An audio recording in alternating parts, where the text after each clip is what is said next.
Waste your bullets. Go ahead.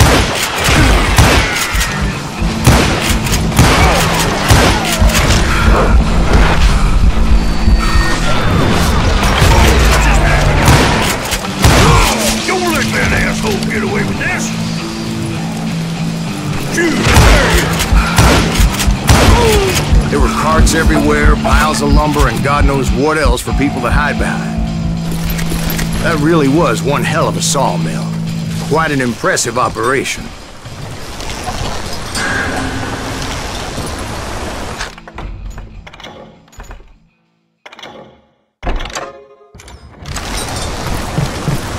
And where was Curly Bill? Did you see him?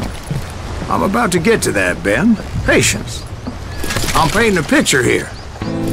There was this beautiful waterfall and a crystal clear stream that led to a verdant valley that was truly... Consider your picture painted. What happened next? Well, finally the bastards that were still alive made a last stand.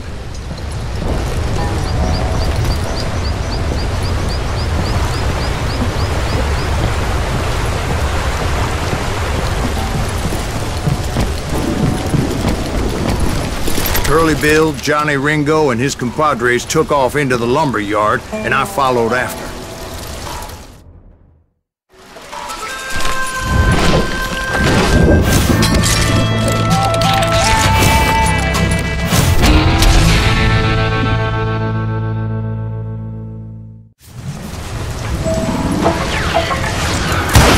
Are you saying they ran? Cowardice was not in Ringo nor Curly Bill's nature. No, sir. I never said they were running scared. They just wanted me out in the open.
Brocious gave me no choice but to take his life.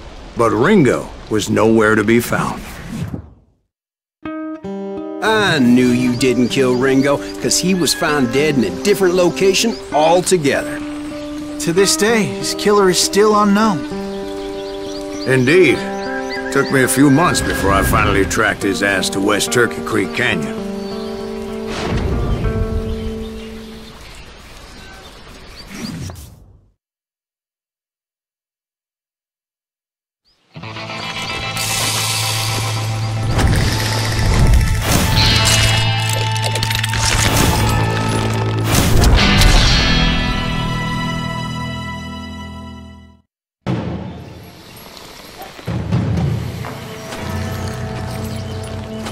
That's incredible, sir.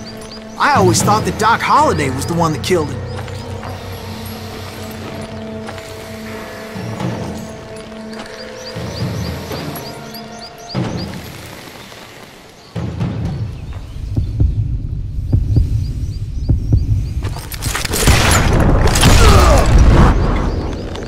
Sorry I had to ruin the legend for you, boy. But the legend ain't always true. Doc Holliday had nothing to do with the death of Johnny Ringo.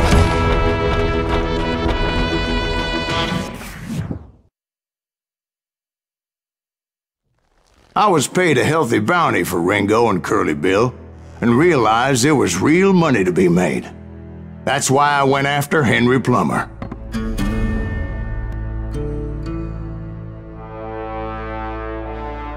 Wasn't he the sheriff who augmented his income by shaking down miners and robbing gold shipments? That's the one.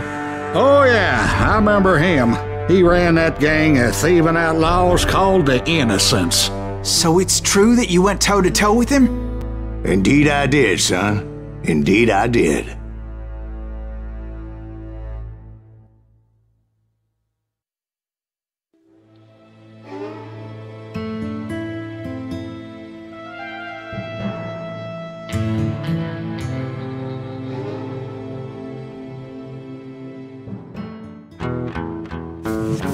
I knew I needed resources if I was going to track down Roscoe Bob Bryant, and hunting Plummer looked like a good way to get rich quick. As the local vigilantes exposed him as the leader of the bandits, and put a generous price on his head.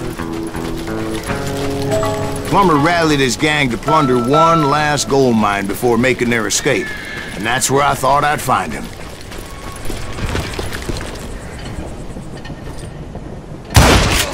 As my late father pointed out to me more than once, God made men, but Samuel Colt made them equal.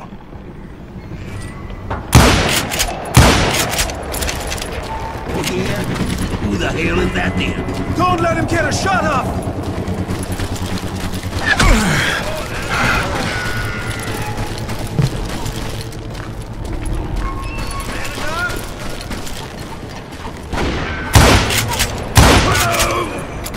That's it for you!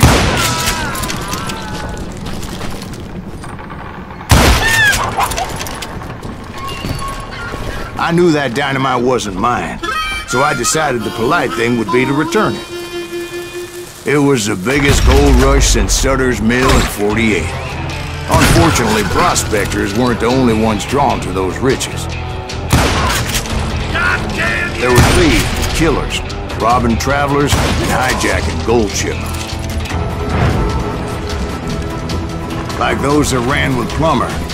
Some were just regular folks I knew from town, drawn by greed and easy pickings. Charlie Crow, the blacksmith. James, who worked in the stable. Sam and Jeremiah Barber, the butcher's sons. Plummer had a lot of men on his payroll. A hell of a lot. That son of a bitch pretended to protect the public with one hand while stealing them blind with the other. Of course, the rest were veterans of the Civil War. Stone-cold killers trained on the bloody fields of Shiloh and Antietam. He set up a defensive perimeter which I had no idea how to breach. Dangerous, desperate individuals. I thought I was some kind of hero.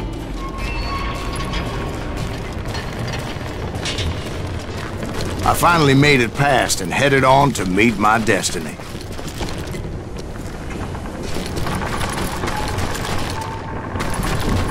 But first, I had something I needed to figure out. I had a few ideas on how to get into that mine, but once I made my decision, I knew there was no turning back.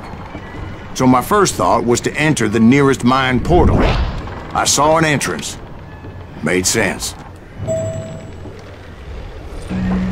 It was the quickest way in, but that also made it more dangerous, as there would undoubtedly be enemy pickets posted along the way.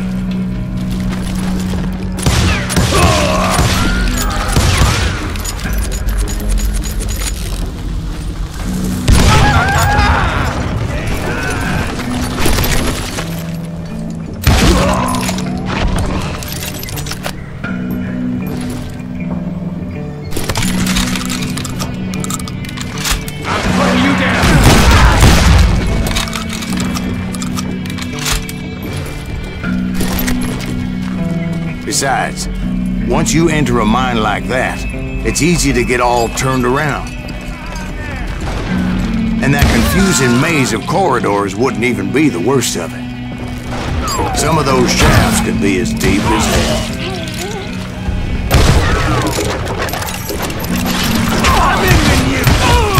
A single stumble or misstep can easily end in a deadly plunge to oblivion. Must be about out of bullets.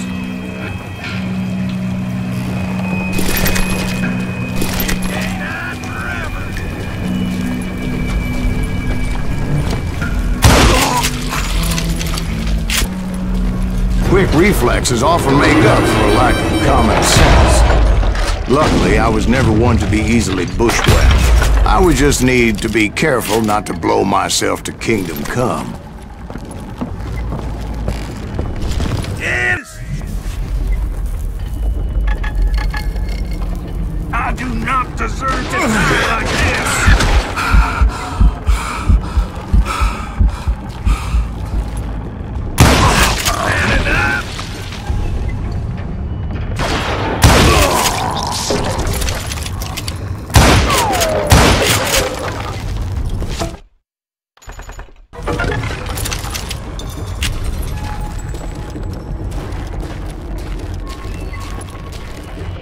One wrong bullet could have turned that mine into a dad-blasted tomb.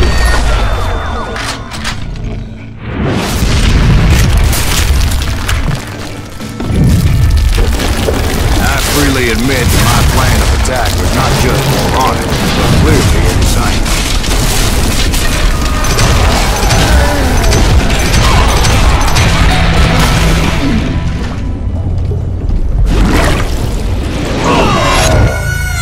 It's a good thing that I abandoned that ridiculous plan before I even tried it. Instead, I spotted a ladder, way into the mine from the opposite side.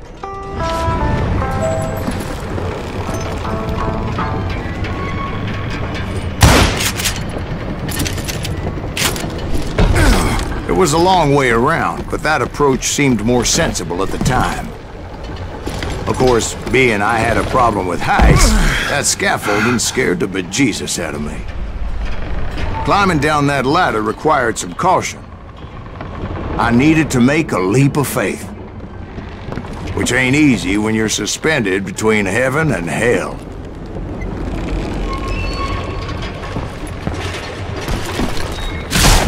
I was determined not to give up, however.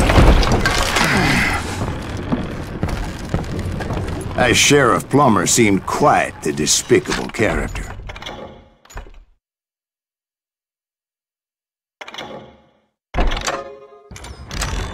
When the vigilantes discovered what the sheriff was up to, people were outraged. That 10,000 they put on his head would go a long way to helping me find old Bob. And I had made it my mission to settle that score come hell or high water.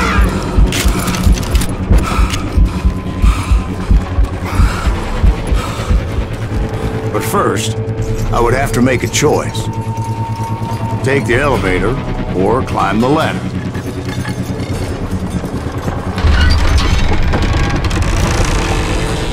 I picked the more convenient and more dangerous route.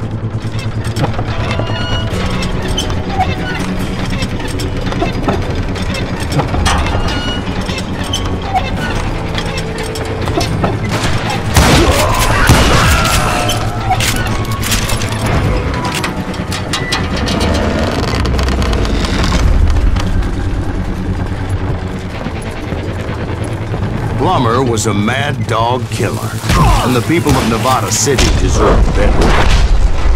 Nevada City? Well, I thought Plummer met his maker in Bannock, Montana.